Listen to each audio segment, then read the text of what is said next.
There are wounds that words cannot name. Wounds inflicted not by strangers or enemies, but by those you once called home. It is one thing to be hurt by a world you were never sure of, quite another to be pierced by the very heart you trusted the most. When the betrayal comes from within the walls that once sheltered you, it does not merely bruise the body, it shatters the soul. There are no rehearsals for such moments, no warnings that the warm embrace might become a cold shoulder, that the voice once used to bless you would one day curse you, or worse, fall into silence. The pain of being wounded by family is a different kind of suffering. It carries with it not just sadness, but confusion. You begin to question the very foundation of love, trust, and belonging. Was it all a lie, or did something beautiful decay into something cruel? You loved them, you defended them in rooms they never knew you stood in. You forgave them before they even asked. You gave second chances, third chances, and still they chipped away at the core of your being with every passive remark, every manipulative glance, every memory they rewrote to suit their comfort. You tried to hold the family together like glue in a storm, only to find yourself discarded like a loose piece when your spirit began to crack from the pressure. And yet, through all of this, God watched. He watched, not in apathy, but in holy restraint. He watched you cry into pillows soaked with confusion, trying to understand how the same voices that said, "I love you," could echo with resentment, comparison, and shame. He watched the ones you stood by turn away from you, as if your pain were invisible, as if your worth was negotiable. But God was never silent. He was merely gathering truth. For every night you cried and no one came, He came. For every apology you longed to hear and never received, He whispered reassurance. For every time you questioned your value because of the way they treated you, He reminded the heavens who you were. You see, the family you loved the most had access to the most delicate parts of your heart. That's what made their betrayal the deepest. It's not because you were weak. It's because you were open, you were real, you were available in a way that very few people know how to be. And they mistook your availability for convenience. They mistook your vulnerability for foolishness. They mistook your spirit for something they could control. But love that is pure cannot be destroyed by rejection. It can be wounded, yes, but not destroyed. And that is why your heart still beats. That is why your tears still hold truth. That is why, even now, there is still something inside of you that believes, however faintly, that love must mean more than what they showed you. Perhaps you wonder why God didn't stop them, why He didn't intervene the moment they twisted your words, ignored your worth, or made you the scapegoat for their own brokenness. But you must understand, God allows the story to unfold so that He may show you who is who and what is what. Sometimes the revelation hurts. Sometimes the truth doesn't set you free in comfort. It sets you free in pain. Still, freedom it is. Because now the illusion is broken. The pedestal you placed them on has crumbled. The idol of family perfection has been shattered. And while the pain is raw, so too is the possibility. You are no longer bound to a fantasy. You are standing face to face with reality. And in this place of truth, God begins to work. He begins to heal what they didn't see. He begins to restore what they took for granted. He begins to build you in the quiet, away from the noise of their expectations and manipulation. And while they carry on as if nothing ever happened, God carries you in arms, stronger than their rejection, kinder than their judgment, and truer than their love ever was. He is not blind to your suffering.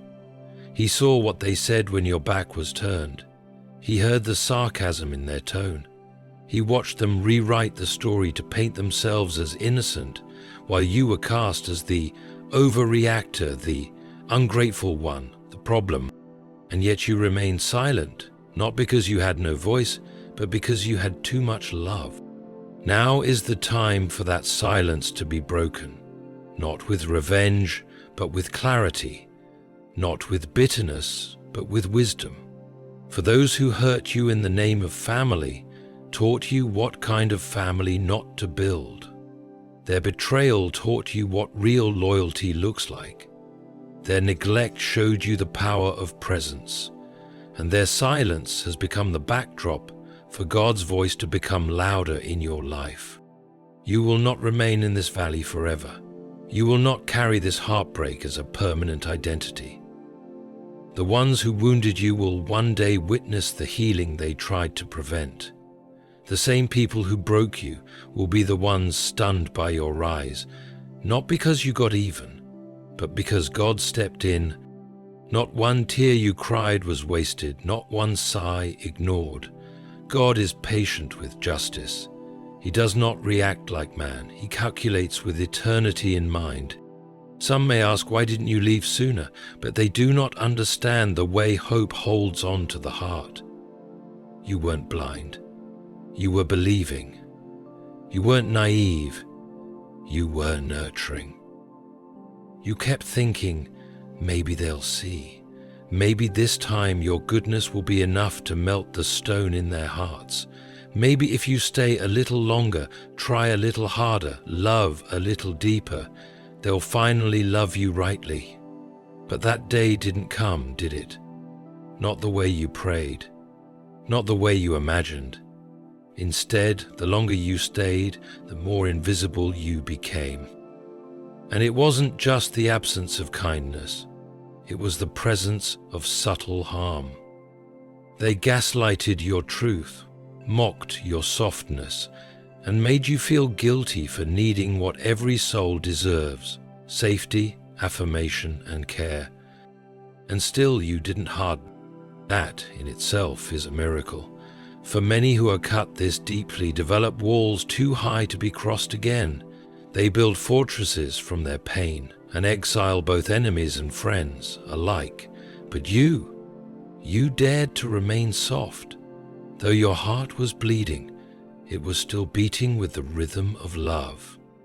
Though you were misunderstood, misused, and misrepresented, you didn't surrender your identity to their ignorance.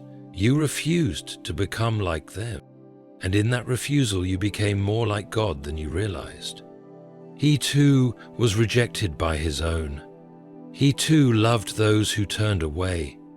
He too stood in rooms where the hearts he poured himself into plotted to forget him. But he didn't close his hands. He opened them wider. And in your heartbreak you now walk closer to his steps than you ever did when life was easy. For family is not just who you share blood with, it's who you share your soul with. And while many bear the title of relative, few deserve the title of safe place. The ones who should have lifted you became the ones who pushed you down. The ones who should have celebrated you chose instead to compete with you. They twisted your love into leverage. They made your compassion a currency, and the more you gave, the more they fed on your willingness, until all that remained was a hollow echo of the connection you once cherished. But you are not hollow. You are not what they left behind. God has seen what they never noticed. He has cradled the versions of you that cried in secret, the child within you that kept asking, "What did I do wrong? Why wasn't I enough for the people I gave everything to?" He has heard that cry, and his answer is this: you were never the problem. You were simply placed among people not ready to love someone like you. That truth may sting, but it will also set you free. You spent years trying to change the reflection in their mirror, trying to be the version of yourself they'd finally approve of. You dimmed your light so they wouldn't feel insecure. You hid your pain so they wouldn't be burdened. You wore masks to keep the peace. But God is not in the business of molding you into someone palatable for broken people. He is in the business of restoring you to your full glory, your divine identity. And that restoration begins now. Because when God watches, He doesn't just observe, He acts. But His timing is not our own. Where we would confront, He waits. Where we would expose, He conceals. Not because He condones what was done, but because He is crafting a justice that speaks beyond words. A justice that doesn't just rebuke, but redeems. The family you once prayed for will one day be the family He delivers you from, and the family He will build around you next will not come through shared ancestry, but through shared destiny. People who see your soul and don't flinch. People who don't compete but complete. People who don't diminish your fire, they fan it.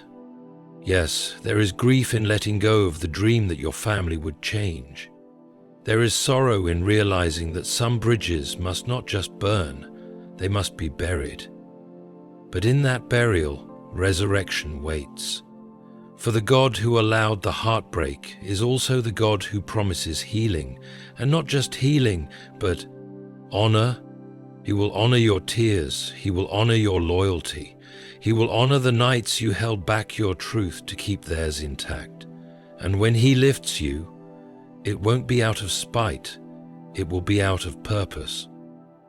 Not to shame them, but to show you that no wound inflicted in darkness can stop the light He placed in you. So walk forward, even if your steps are slow, even if your voice trembles, even if the memories linger like shadows at dusk.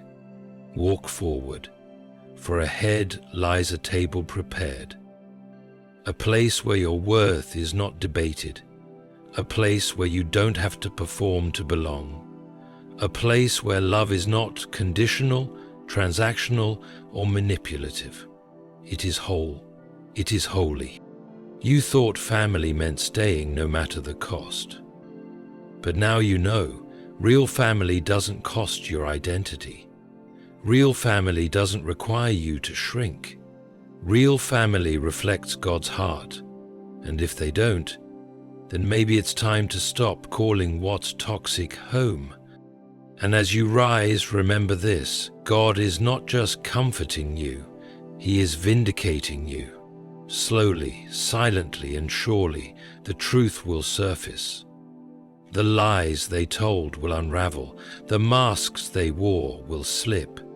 And in that moment, not only will they see what they lost, but you will finally see who you truly are. Unbroken, chosen, and free. There comes a point when silence becomes a form of survival. You stopped explaining yourself not because you lacked the words, but because they lacked the willingness to listen.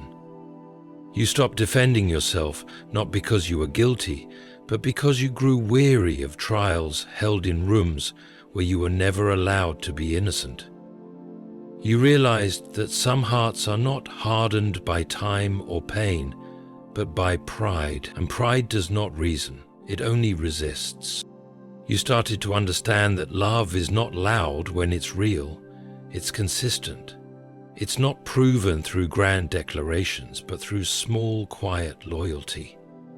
You learned this truth the hard way, through contrast, because the ones who hurt you the most weren't the ones who openly opposed you, but the ones who stayed close and slowly withdrew their kindness, their protection, their warmth, until you were standing next to them, feeling utterly alone. That kind of pain is subtle and deep, like a tree with roots rotting underground. You can't always explain it to others. You just know that something has shifted. The laughter feels hollow. The hugs feel staged. The conversations feel more like transactions than connections. And yet, you held on, hoping for the old warmth to return. But what you were missing was not warmth, it was truth. And truth, when hidden long enough, begins to ache. You start aching not just from their treatment, but from your silence. not just from their rejection, but from your refusal to admit to yourself what had become of your bond with them. You wanted so badly for it to still be sacred, but deep down you knew it had been severed. And still, God watched. He watched you put your trust in people who only saw you through the lens of convenience. He watched you pour honor into dishonorable places. He watched you give grace where there was no gratitude. And yet, He did not stop you. Not because He wanted you to be hurt, but because He wanted you to see. See what?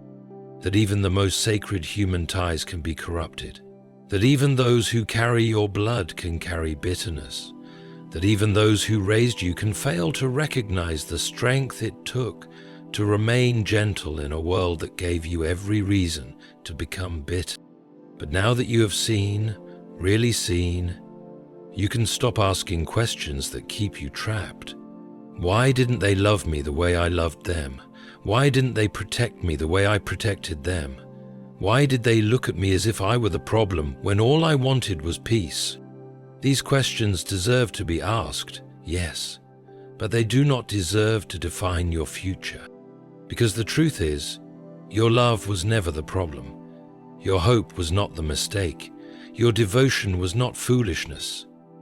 You simply offered treasure to those who didn't know how to carry it.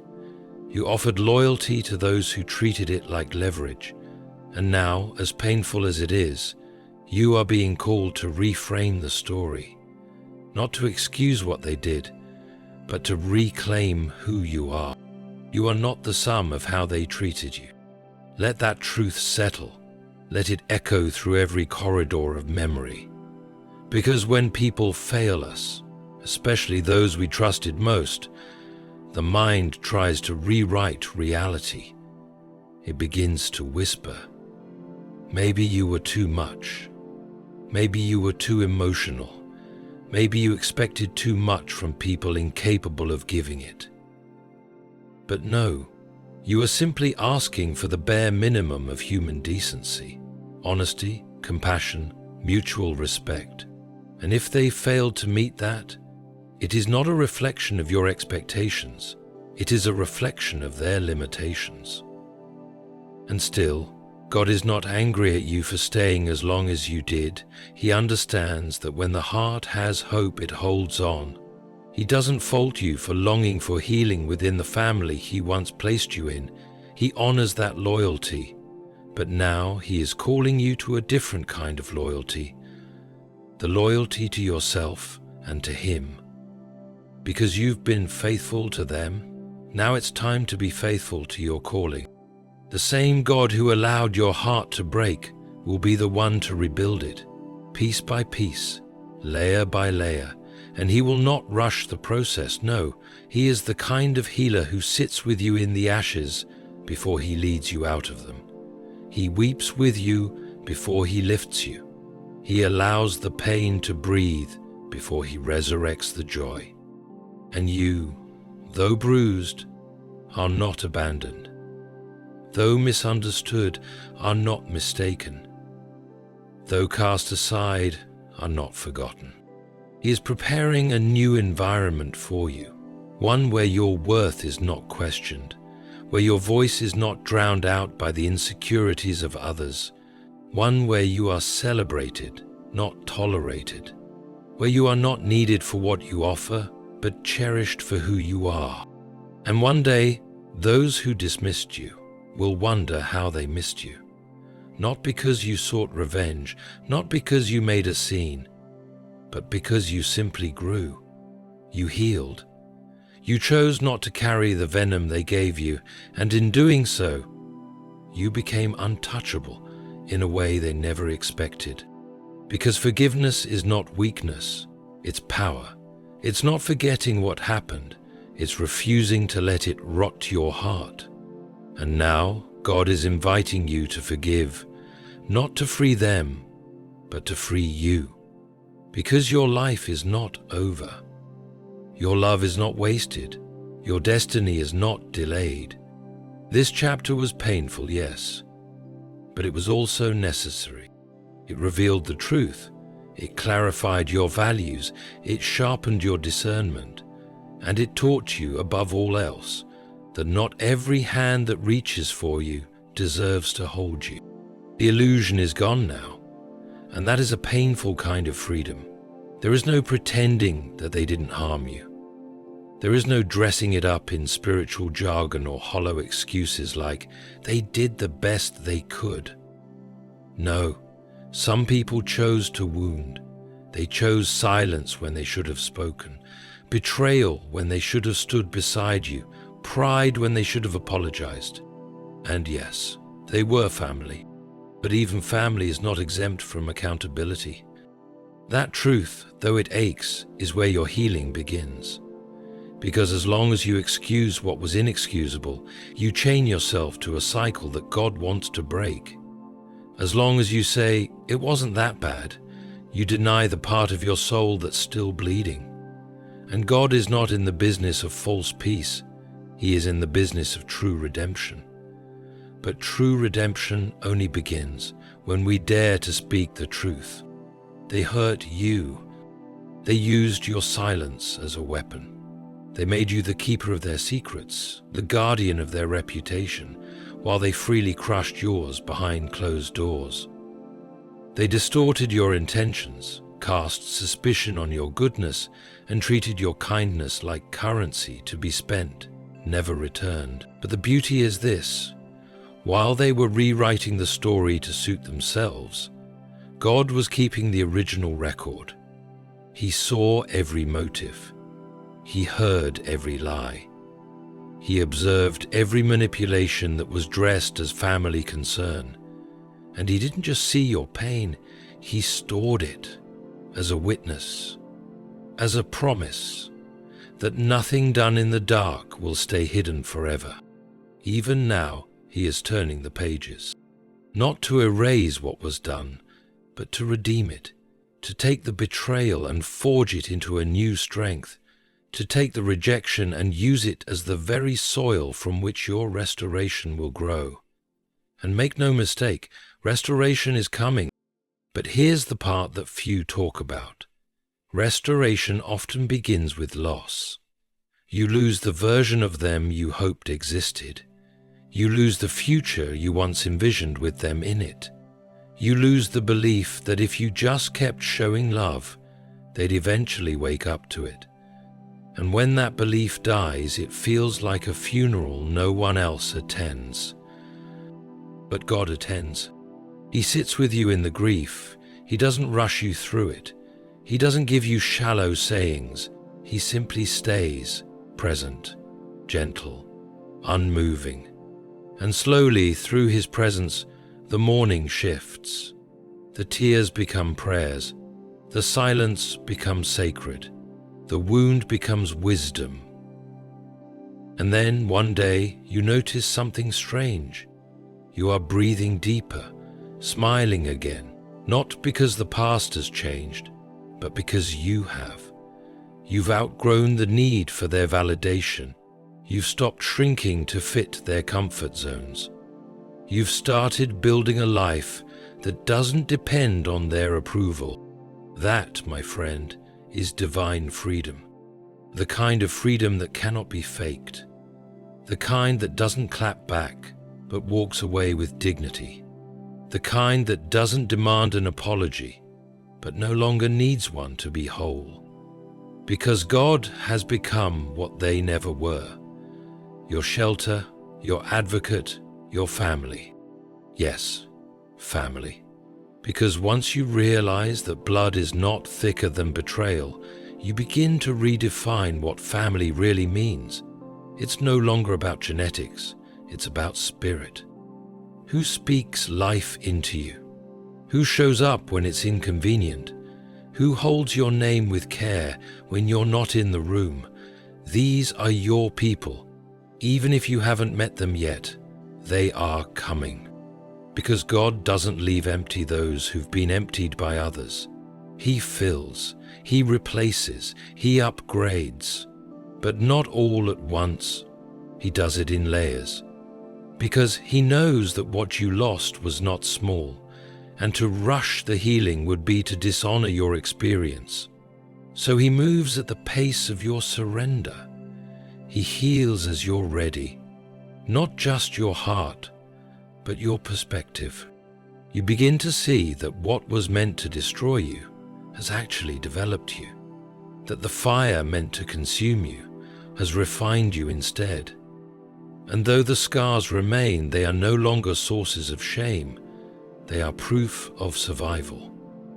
Proof that you walked through what others ran from, that you stayed kind in a world that tried to harden you, that you were loyal even when it cost you everything. And now, God is building something new with what's left, not in spite of what happened, but because of it. Because the ones who broke you unknowingly built the platform for your rising. The ones who left you low made room for God to lift you high. The ones who silenced you made space for God to now speak through you. You have become a vessel, not of bitterness, but of boldness, not of rage, but of righteousness, not of vengeance, but of vision. And they will see, not because you sought to prove anything, but because light cannot be hidden, and your life, healed and held by God, will be too bright to ignore. The very family that dismissed you will one day hear of your peace, your progress, your power, and they will wonder how someone they tried to diminish became someone they now admire from afar. But you won't need their admiration. You'll be too busy living, too busy loving the people who love you back, too busy walking in the purpose that once seemed impossible from the pit they left you in, too busy being whole.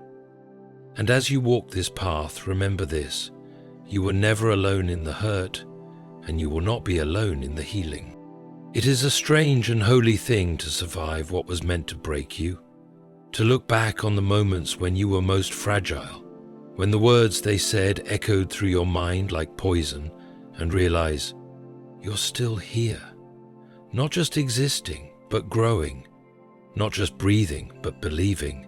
And perhaps the most sacred realization of all, you are no longer waiting for them to return what they never gave. You've stopped expecting them to change, not because you are bitter, but because you are wiser. You now understand that accountability is not something you can force, it must be chosen. And they have not chosen it. They have chosen silence, distance, denial. They have chosen to rewrite the past as if it were your failure, your fault, your overreaction. But God knows the real story. He was there when you were cast aside for speaking your truth. He was there when your voice trembled with words you had never dared to say before. Words that were met not with comfort, but with criticism. He saw how they turned your honesty into ammunition, how they made your pain seem like a burden, your boundaries like betrayal. And still you held on. You tried to make peace where there was none. You apologized for things you didn't do. You blamed yourself for the disconnection, thinking that if you had just said it differently, been more patient, prayed harder, it might have turned out better. But no, it was never about how perfectly you loved. It was about how carelessly they received. And now you know. Some people can only love in broken ways because they have never been healed themselves. Some people would rather cling to control than risk humility. And some families are built more on tradition than truth, more on appearance than actual connection. This revelation hurts, yes, but it also clears the path. Because the longer you try to win the approval of those committed to misunderstanding you, the longer you delay the healing God is offering. He is not asking you to fight for a seat at a table where you are served shame and silence. He is preparing a new table, a safer one, a table where your worth is not negotiated, a table where your soul can finally exhale. And He is inviting you to come sit, not as a victim, not as someone needing to be fixed, but as someone finally ready to stop explaining and start evolving, to stop bending so others can feel tall, to stop offering your heart to people who only know how to trample it. Because growth, real growth, begins when you stop asking others to return what they never value. And here's the sacred irony. The very people who broke your heart taught you how to care for it better. You now understand what your soul needs: safety, sincerity, shared truth. You now recognize the red flags you once painted white. You no longer confuse obligation with connection. You no longer bow to manipulation dressed as loyalty. And that awareness, that painful, costly awareness, is a gift. One that God can now bless, because He can only pour into a vessel that is ready. And your readiness didn't come from comfort. It came from collapse. From the nights you begged Him to explain why you were born into a family that felt more like a battlefield than a blessing. From the moments you stood in the mirror, wondering what was so wrong with you that the people who should have loved you most made you feel like the least. But nothing was ever wrong with you. You were simply born into a story where your light exposed their shadows, where your growth challenged their complacency, where your depth made their shallowness uncomfortable, and instead of rising to meet you, they tried to pull you down, to silence you. But you didn't stay down. Even now, your spirit is rising, not loudly, not with fanfare, but steadily, like dawn breaking through a long and merciless night. And this rising is not for revenge, it is for rebirth. You are becoming who you were always meant to be, unshackled, undiluted, unashamed. Yes, they may still talk. They may still twist the story. They may still play the part of the victim to avoid facing the truth of what they did. But their version of the story will never carry the weight of God's witness. For God was there, and His record is not swayed by their charm or excuses. His record holds every unspoken cry, every unfair accusation. Every moment you chose peace over retaliation. And that record is not for judgment alone, it is for justice. Because God does not let His children suffer without purpose. He does not let betrayal pass unnoticed. He may be slow to act in our eyes, but His patience is not weakness. It is divine precision. And when the time comes, He will make things right, not just around you, but within you. He will give you a new family, not necessarily by blood, but by bond. People who speak your language of love. People who show up not out of duty, but delight. People who see you, not through the lens of comparison, but through the eyes of compassion. And one day, you'll look back, not with bitterness, but with clarity. You will thank God, not that they hurt you, but that their hurt couldn't stop you. You will realize that even in the absence of their love, you were held. Even in the fallout of their rejection, you were being rerouted to a life far more honest, more peaceful, more sacred than anything you knew before. And you'll no longer grieve the version of family you lost. You'll celebrate the version of yourself you found. In the quiet aftermath of betrayal, you come to understand the deepest work God ever does is within the hidden places of the heart. There is no applause in this healing, no crowd cheering you on, only you, sifting through the ruins of what once was, holding fragments of memories that now feel like unanswered prayers. You realize that healing is not always loud. Sometimes it's a quiet resolve that grows in the space where you used to ache. That ache was real. Don't let anyone tell you otherwise. The ache of not being seen, not being heard, not being chosen by the people you would have walked through fire for. It changes you. But change isn't always loss. Sometimes it is invitation. And this pain, though it was never asked for, has become an invitation to live differently, deeper, wiser, freer. You see, you were never just fighting to be loved, you were trying to be understood, to be recognized in a family that insisted on defining you by outdated roles or subtle resentments. You were the peacekeeper, the fixer, the forgiver, the one who tried to love people through their wounds without letting their wounds infect you. And for a long time, that felt noble, righteous even. But now you know, it was also exhausting, because you can't save people who don't want healing. You can't teach hearts that don't think they need to learn. You can't pour from a soul that has been drained in silence. And God never asked you to. He asked you to love, yes, but not to lose yourself. And there's a difference. Love does not mean being the doormat of dysfunction. Love does not mean absorbing abuse under the disguise of honor. Love does not mean enduring manipulation and calling it sacrifice. Love, true love, always carries truth with it. And sometimes the most loving thing you can do is walk away, not out of hatred, but out of reverence, for the soul God gave you to protect. You have spent so long protecting everyone else, haven't you? Taking the blame to avoid conflict, swallowing your voice so others wouldn't feel uncomfortable, playing small so others wouldn't feel insecure. You mastered the art of holding in your tears so others wouldn't drown in them. But now, it's time to let God protect you, the way you tried to protect them. Because He knows. He knows the private battles you faced, the moments you sat in your room, asking Him why your heart felt heavy in a house that was supposed to feel like home.